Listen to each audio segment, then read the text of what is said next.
기도하라 세 번째 이렇게 주기도문 말씀 때문에 나누도록 하겠습니다. 제가 어렸을 때 이렇게 성경을 보는데 다윗이 자주 했던 기도문이 있는 거예요. 그 기도문이 너무 공감이 돼서 저도 같이 따라서 이렇게 기도했던 적이 있습니다. 다윗의 기도는 아주 사면이 다 막혀 있을 때 했던 기도였는데, 사실 그때 저도 굉장히 아픔 가운데 있어나서 이 아픔을 어떻게 하소연할 데도 없는 그런 상황이어서 이 다윗이 했던 기도가 참 마음이 왔던 것 같아요. 그 기도가 어떤 기도냐면, 여호와여 어느 때까지입니까? 어느 때까지? 여호와여 나를 영원히 잊으셨습니까? 하나님 어느 때까지입니까? 언제까지 저를 지켜만 보시겠습니까? 여호와여 어느 때까지입니까?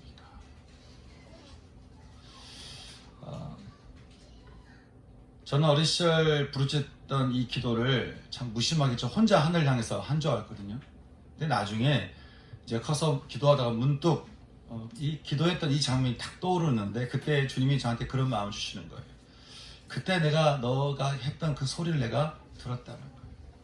그리고 그때 내가 너와 함께 있었다라고 하는 거죠. 그러고 보니까 제가 어린 시절부터 참 이래저래 참 죽으려고 발버둥 쳤던 저인데, 제가 이렇게 그래도 생존한 걸 보면 주님을 찾았던 저를 주님은 내버려 두지 않으시고 저를 보호하시지 않았나, 참 그런 마음이 드는 거예요. 또 나중에 주께 완전히 삶을 돌이킨 다음에 이제 새벽마다 기도하러 나가는데, 그때 그 기도 중에 목사님이 새벽마다 참 이렇게 가슴 깊은 곳에서 끓어오르는 그런 마음을 다해서 기도를 하는 한 기도문이 있었는데, 그것이 뭐냐면 아버지야 이렇게 부르시는 거예요. 그분이 또 이렇게 북한 쪽에서 가족을 둔 분이라 이게 아바지 하고 기도하는 거죠. 근데 새벽마다 제가 그 소리를 들으면서 저는 저 목사님이 찾는 아버지를 저도 찾고 싶은 그런 마음이 들었어요.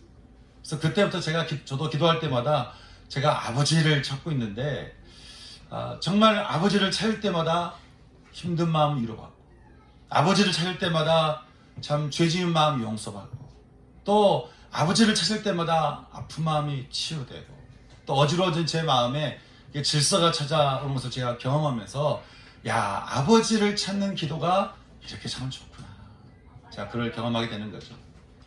나중에 목회길래 제가 들어서서는 이제 주기도문, 이 기도문을 한 문장 한 문장 이제 하나님께 올려드리면서 기도하고 있는 또 전 목사님을 통해서 또 한 가지 귀중한 기도문을 또 알게 된 것은, 제 마음속에 상처받은 내 삶이 회복되는데 왜 이렇게 잘 회복되지 않을까? 왜 이렇게 뭔가를 좀 선을 넘어야 되는데 왜 이렇게 참 넘어서지 못할까? 이런 마음 들었거든요. 그런데 주기도문을 제가 배우면서 정말 나라가 임하시오며, 주님 제 삶에 하나님이 오셔서 저를 통치하옵소서. 나라가 임하시오며, 이 기도를 제가 계속 드리는데, 이 기도가 얼마나 제 마음속을 잡고 있었던 그 어두움을 뒤집는 힘이 강한지, 제가 힘들 때마다, 어려울 때마다, 무력할 때마다 저도 모르게 그 다음부터 엎드려서 기도하기를, 아버지여 나라가 임하시오며 아버지 제 삶을 다스려 주옵소서.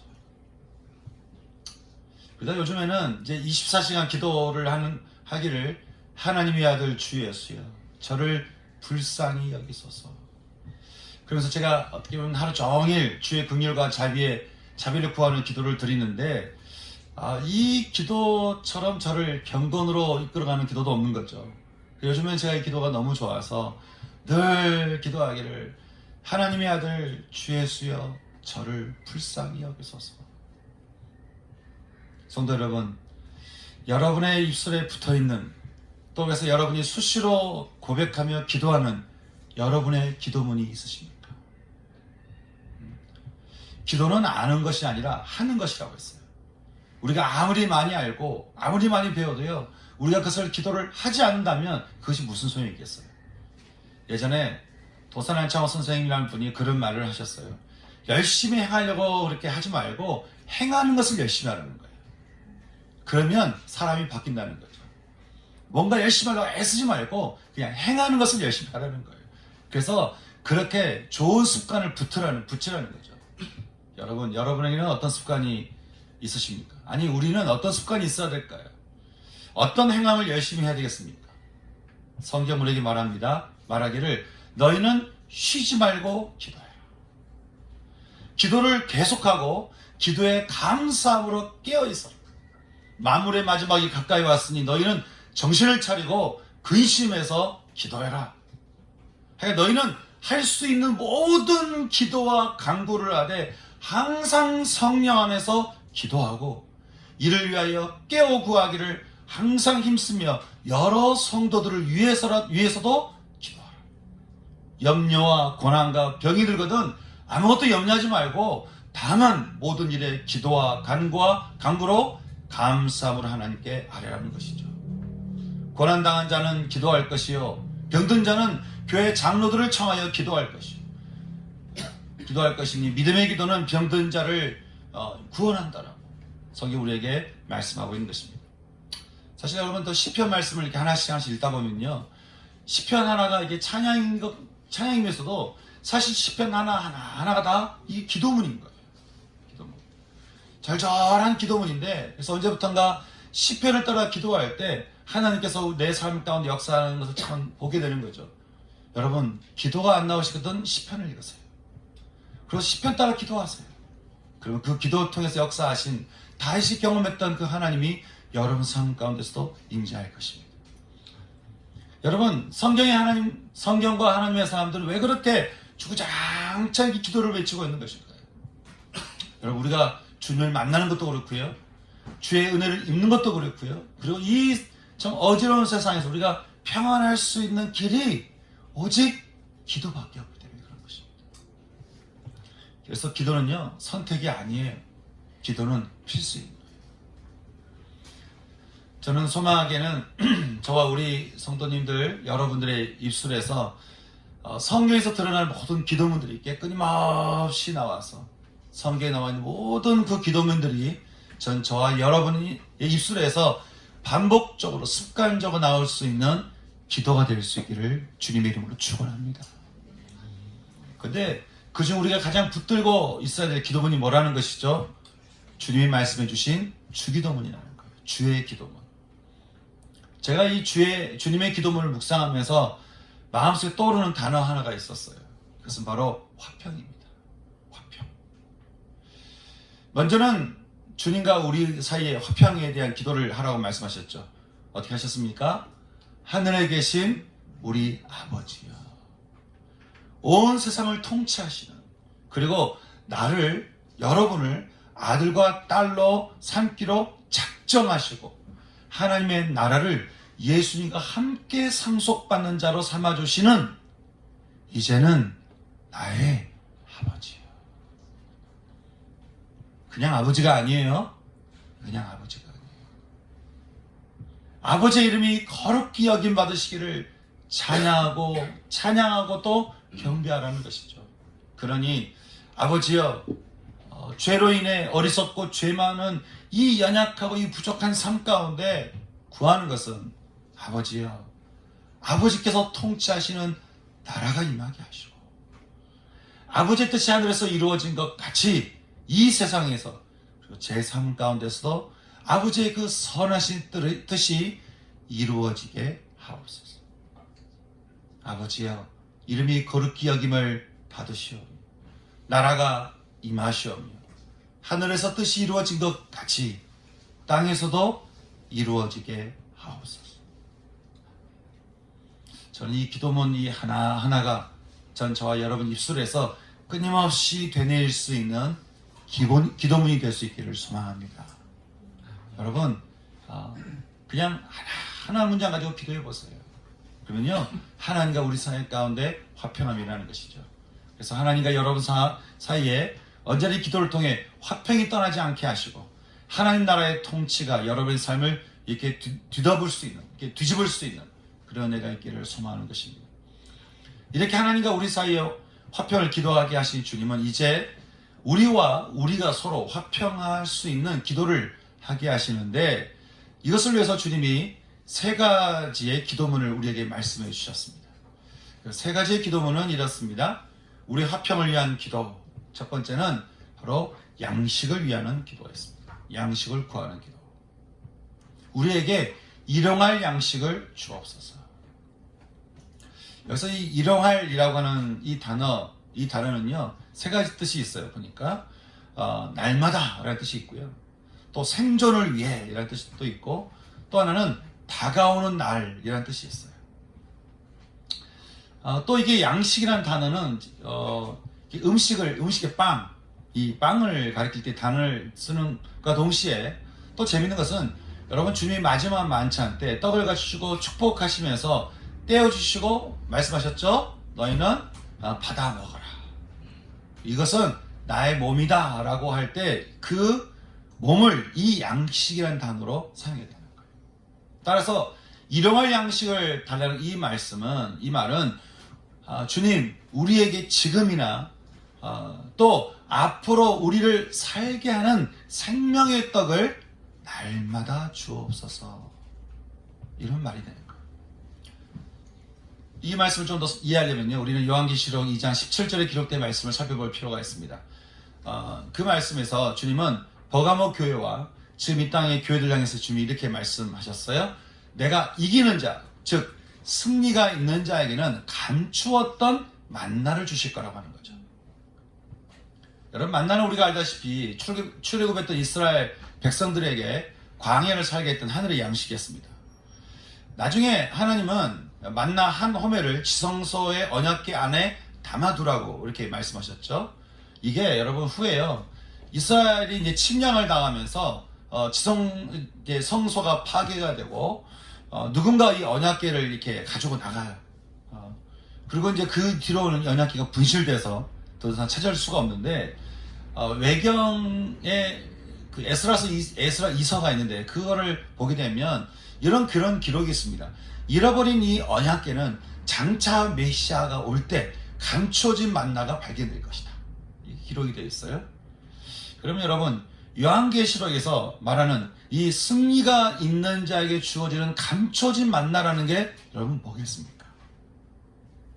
출애굽할 때 이스라엘 백성들을 먹여 살렸던 그 만나가 이제는 광야를 살아가는 우리들을 먹여 살릴 생명의 양식되는 그 만나가 여러분 뭐겠습니까? 우리에게 멈추지 않는 생명의 샘물을 주는 바로 예수 그리스도, 이 예수님이 우리의 만나라고 하는 것이죠. 제가 어떤 분에게 예수를 왜 믿어야 되는가, 왜 예수를 믿지 않으면 안 되는가 라고 하는 것을 얘기할 때 제가 그런 얘기를 했어요. 인생을 살면서 갈급함이 있습니까 없습니까? 있다는 거예요. 내가 그 갈급함을 채우려고 당신은 어떻게 하십니까? 우리 마음의 갈급함을 채우려고 어떤 사람은 먹기도 하고 여행 가기도 하고 이것 하기도 하고 저것 하기도 하고, 우리가 아무리 애를 쓰지만 갈급함이 없어지지 않잖아요. 하지만 성경은 말씀합니다. 주님께서 우리에게 주시는 물은 목마르지 않게 하는데 그것은 우리 속에서 계속 솟아오르는 샘물이라고 하는 것이죠. 그래서 예수님은 샘물 같은 분이라고 했어요. 예수님을 믿으면, 예수님이 내 안에 있으면 그 안에서 계속 솟아오르는 샘물이 계속해서 우리의 한쪽은 우리를 허기지게 하고 우리를 목마르게 하는데, 우리 속에서 올라오는 이 샘물 때문에 우리가 목마르지 않고 우리가 갈급하지 않는 삶을 살게 된다는 것이죠. 그러니 다른 데서 목마름을 해결하려고 찾지 마시고 예수님 믿으시기 바랍니다. 예수님이 그 마음의 목마름을 채워줄 거예요. 그 말을 듣고 보니까 예수님을 믿을만 하네요 라고 얘기하는 거죠. 여러분, 우리가 붙들고 끝까지 붙잡아야 될 것은, 우리가 끝까지 붙잡아야 될 그 만나는 바로 예수 그리스도라고 하는 것입니다. 그래서 주님이 이렇게 말씀하시는 거죠. 우리가 주님을 몰랐을 때, 그래서 이 세상에서 주는 물을 마시면서 늘 목말라던 우리에게 주님을 알게 하시고 이 생명의 물로 우리 목마름을 멈추게 하신 것처럼, 하나님, 우리가 이 삶에서 우리가 벗어나지 않게 하시고 또 이 샘물을 모르는 자들에게도 생수를 주셔서 그들 역시 그 영혼에서 영생하도록 끊임없이 솟아나는 샘물을 먹고 마시게 하옵소서. 그렇게 기도하라는 거예요. 주여, 우리에게 일용할 양식을 주옵소서. 주여, 우리의 부모님과 우리의 친구들과 우리의 사랑하는 모든 사람들에게도 지금부터 영원히 우리를 살게 하는 이 만나를 날마다 먹게 하옵소서. 여러분, 이 기도를 하라고 우리에게 말씀하시는데요. 여러분, 이 기도를 통해서 내가 그 만나를 먹고 회복된 것처럼 또 하나님께서 우리에게 만나게 해주신 그 사람들에게도 이 만나가 주어지도록 우리가 기도하고 또 그들이 만나를 먹게 되면 그때 진짜 우리가 서로 화평하는 거 아니겠어요? 여러분, 친하다고 화평하겠습니까? 아니죠. 진짜 화평은요, 우리 가운데 예수님이 계시는 거예요. 그럴 때 진짜 우리가 화평하게 된다는 것이죠. 그러니 너희가 기도할 때 너희 가운데 화평을 임하게 하신 그 주님이 함께하는 모든 사람들에게도 화평이 임하도록 기도하라고 하는 거예요. 주님, 우리에게 일용할 양식을 주옵소서. 저는 이 기도가 우리 입술에서 끊임없이 고백되어지기를 진심으로 소망합니다. 또 우리 화평을 위한 기도, 두 번째 기도가 있습니다. 그것은 용서의 기도입니다. 우리가 우리에게 죄 지은 자를 사하여 준 것 같이 우리 죄를 사하여 주옵소서.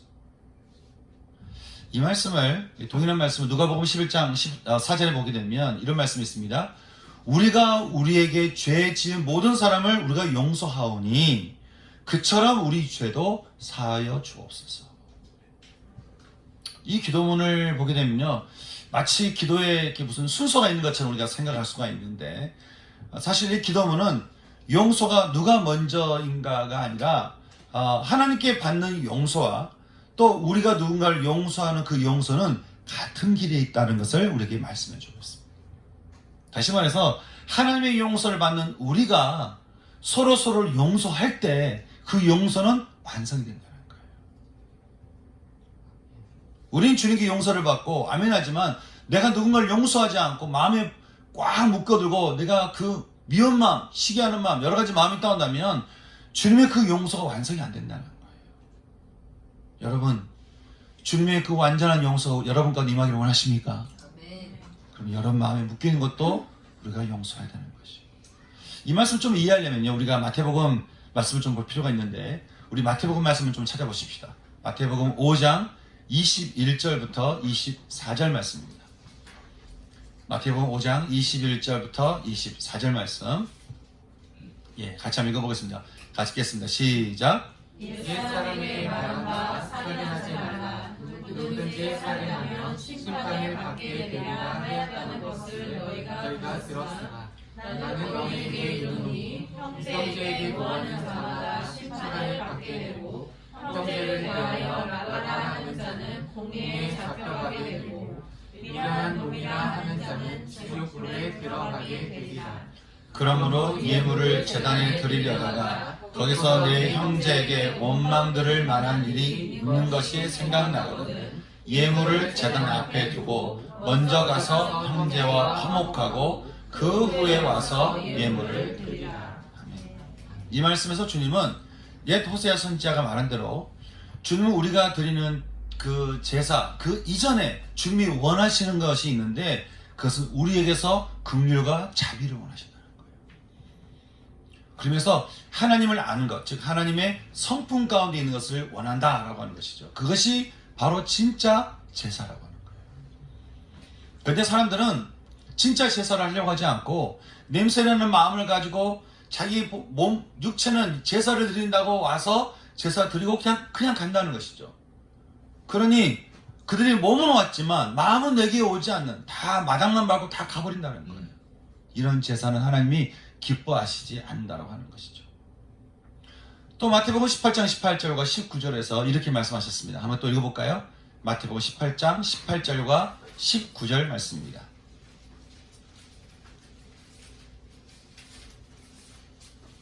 18장 18절과 19절 말씀, 같이 읽겠습니다. 시작. 진실로 너희에게 이르노니 무엇이든지 너희가 땅에서 매면 하늘에서도 매일 것이요 무엇이든지 땅에서 풀면 하늘에서도 풀리리라.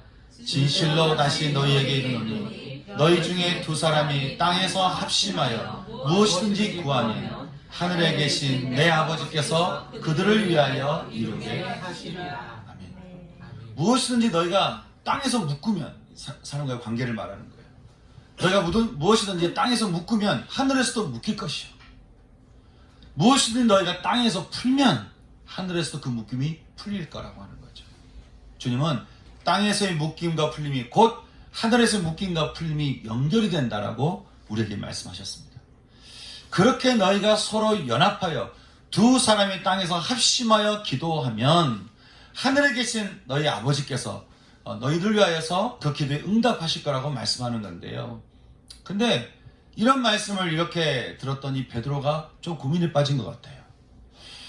주님, 그러면 내가 땅에서 이렇게 내가 풀어야 하늘에서도 같이 풀리고 땅에서 묶으면 하늘도 묶인다고 그러는데 이게 마음속에 이제 여러 가지 마음이 어려운 마음이 들어서 주님께 묻는 것이죠. 주님, 그러면 제가 몇 번 정도 용서를 해야 되는 겁니까? 제가 어디까지 용서를 해야 되는 겁니까? 주님, 한 7번 정도면 되겠습니까? 하고 묻는 것이죠. 그러자 주님이 몇 번 하라고 말씀하셨죠? 70번에 7번씩.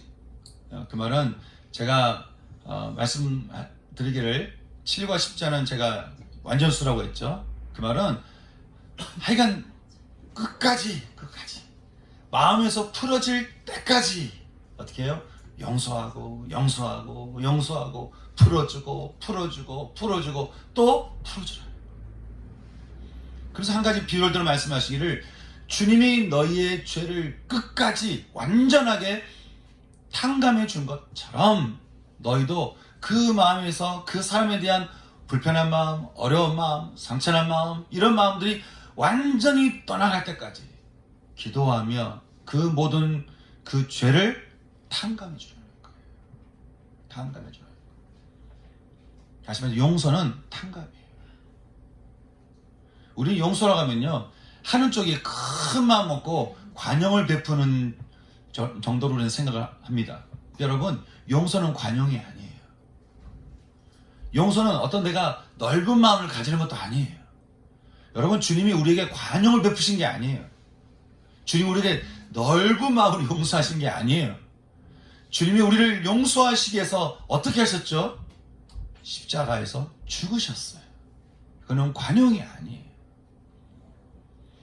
여러분, 주님이 우리를 십자가에서 용서하셔서 우리로 하여금 옛사람으로부터 어떻게 하게 하셨습니까? 우리를 옛사람으로부터 해방케 하신 것이죠. 주님은 내가 너희를 용서함으로 너희를 죄의 그 묶임에서 풀어서 해방케 한 것처럼 너희도 누군가를 그렇게 하라는 거예요. 묶인 모든 사람들을 어떻게 해요? 풀어서 그 사람을 해방케 하는 것이죠. 탕감해서 해방케 하는 거예요. 주로부터 해방된 자들이요, 너희도 너희 마음에 묶인 모든 사람들을 풀어주라고 하는 것이죠. 왜냐하면 바로 그것이 하나님의 나라이기 때문에 그렇다는 거예요. 너희는 서로 용서하라. 묶임을 풀어주고 탕감해주고 해방시켜라. 그리고 어떻게 해요? 서로 자유하라. 서로 자유하라. 이것이 주님이 우리에게 주신 화평의 기도라는 거예요. 여러분, 우리가 묶여있으면 사랑하기 어렵잖아요. 그렇죠? 그리 마음에서 묶인 것을 풀어줘요. 저는 이 고백이 우리의 고백이 될 수 있기를 소망합니다.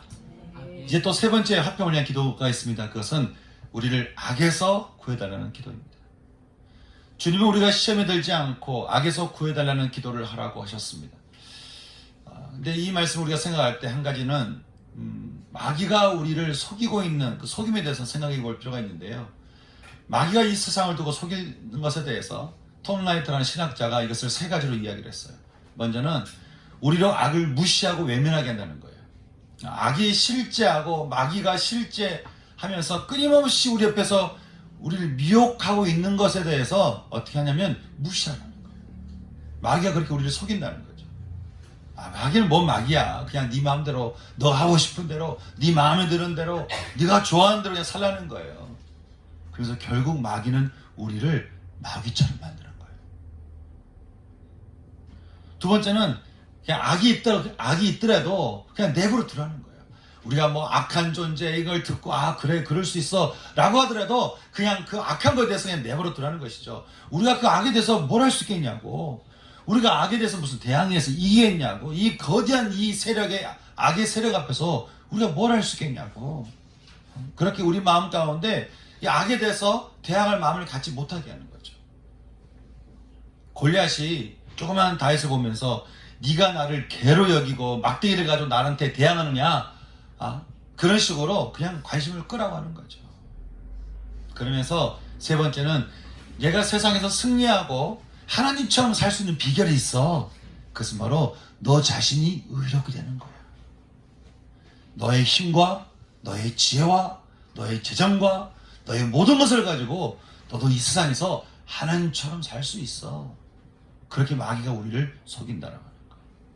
여러분, 정말 이 마귀의 미혹대로 이 세상에 마귀가 없다면, 그래서 그 마귀가 온 세상을 미혹해서 죄 가운데로 우리를 끌고 가지 않는다 한다면 만군의 여호와께서 뭐하러 이 땅에 우리를 찾아오시겠습니까? 여러분, 또 우리가 전혀 저항할 수 없을 만큼 악이라는 존재가 정말 진짜 대단한 존재라고 한다면, 여러분, 그 악은 또 왜 예수님을 공포스럽게 여기는 거예요? 진짜 악이 대단한 존재라고 한다면, 여러분, 그 악은 왜 이렇게 주님을 두려워하는 거예요? 왜 이렇게 주님만 보면 불안해하는 거예요? 제가 시편에서 다윗이 그렇게 고백하잖아요. 내 영혼아, 어찌 네가 낙심하며 어찌 내 속에서 불안해하는가? 너는 하나님께 소망을 두라. 그가 나타나 너를 도울 것이다. 그 말씀 하시잖아요. 그 말씀 하잖아요. 제가 그 말씀을 읽으면서 문득 그런 마음 들었어요. 마귀야, 네가 어째 낙심하며 불안해하는가? 과연 네한테는 소망이 있는가? 너는 그저 예수의 이름으로 저주를 받을지어다. 성경은 말합니다. 너는 하나님께 복종하고 마귀를 대적해라. 그래야 마귀가 너희로부터 도망가리라. 그러니 여러분, 우리가 어떻게 우리의 힘으로, 우리의 지식과 우리의 지혜로 우리가 마귀를 대항하겠습니까? 저는 길거리에서요, 이단들이 나와서 성경을 배우십시오. 그러면 성경의 지식이 천국가게 합니다. 막 하는 얘기를 들으면 꼭 마귀가 아담과 하와에게 말하기를 너도 하나님처럼 될 수 있어 라고 말하면서 악의 열매를 내미는 것 같은 그런 마음이 드는 것이죠. 우리가 성경을 읽자고 하고 성경을 배우는 것은 성경을 통해서 누가 연합하는 거예요? 예수님과 연합하는 거예요. 여러분, 예수님과 연합되는 삶이 아니고서는 성경을 읽는 그 의미가 없어요. 바울이 빌립보서 3장에서 말합니다. 내가 가진 의는 무언가를 아는 율법에서 난 것이 아니요 오직 예수 그리스도를 믿음으로 말미암은 것이니 곧 믿음으로 하나님께로부터 났다라고 하는 것이죠. 그러니 우리가 시험에 들지 않고 악에서 구원받는 길이 어디에 있겠습니까? 오직 예수님께 있는 것입니다. 여러분, 예수님으로 인해 시험 들지 않고 악에서 구원받는 이 은총이 여러분, 저희만 필요하겠습니까? 우리 모두에게 매일 필요한 은총 아니에요. 그러니 이것을 두고 나만 기도할 뿐 아니라 여러분이 여러분 자신을 두고 하나님, 제가 시험 들지 않게 하시고 저를 악에서도 구원하옵소서라고 기도하면서 동시에 이 기도를 어떻게 하라는 거예요? 나만 하지 말고 우리를 위해서도 하라는 거예요. 우리를 위해서. 먼저는 우리 가족을 위해서, 또 공동체로 부름받은 우리를 위해서. 하나님, 우리가 시험 들지 않게 하시고, 하나님, 우리가 이 악에서 빠지지 않도록 악에서부터 우리를 구원하여 주옵소서. 능히 그렇게 하실 주님께 믿음으로 이 기도를 하라고 하는 것이죠. 그렇게 주님께서 우리에게 화평의 기도를 말씀하시기를 주여 우리에게 일용할 양식을 주옵소서. 우리가 우리에게 죄 지은 자를 사하여 준 것 같이 우리의 죄를 사하여 주옵소서. 그리고 우리를 시험에 들게 하지 마시고 다만 악에서 구하옵소서. 저는 우리의 화평을 듣고 주님께서 가르쳐 주신 이 기도가 저는 우리 입술에서 매일 드릴 수 있는 저는 기도가 될 수 있기를 소망합니다. 그래서 이 기도를 통한 우리 가운데 화평함이 끊어지지 않도록 기도할 수 있는 우리가 될 수 있기를 소망하는데요. 정말 저는 이 기도가 어느 때보다 정말 절실한 시대가 지금 우리가 살고 있는 이 시대인 것 같습니다. 얼마나 이 기도가 필요한지 몰라요. 여러분, 예전에는 전쟁이라고 하면 어디 역사 속에서나 나오는 이야기인 줄 알았는데 러시아에서 일으킨 전쟁이 이제 거의 일상이 되어가고 있어요. 그냥 전쟁은 일어날 수 있다는 생각들을 각 나라들이 다 하고 있는 것 같아요. 중동은 중동대로 전쟁이 확산되어 가고 있고, 중국과 대만은 언제 터질지 모르는 위기 상황 가운데 있고, 그 어떤 때보다 위기에 처한 남북 간의 관계가 그렇습니다. 계속해서 뭔가 분쟁이 또 분쟁이 그래서 계속해서 분열이 일어나는 이 땅 가운데 여러분, 우리가 이것을 어떻게 바라보고 어떻게 이해하고 우리가 어떻게 해야 되겠습니까? 우리도 어느 한편에 서야 되겠습니까? 주님이 말씀하는 거예요. 우리에게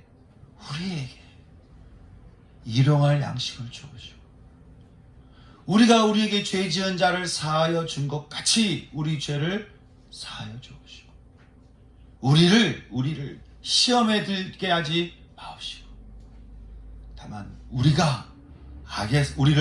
악에서부터 구하여 주옵소서. 우리를 두고, 우리의 화평을 두고 기도하라고 주님께서 우리에게 말씀하는 것이죠. 여러분, 주님이 이 기도를 주실 때는요, 바램을 갖고 말씀하신 게 아니에요. 주님은 우리에게 화평을 주기를 원하십니다. 우리 가운데 화평이 있기를 소망하세요. 그리고 분명히 화평의 은총을 부어주기로 작정하시며 이 말씀을 우리에게 하시는데, 여러분, 우리는 그러면 어떻게 해야 되겠습니까? 세상의 분쟁을 보고 분열을 보면서 같이 분노하고 아니면 어느 편에 서서 함께 싸울 것이 아니라, 우리는 어디에 있어야 되겠어요? 우리는 어디에 있어야 되겠습니까? 우리는 예수님께 있어야 되는 거 아니에요.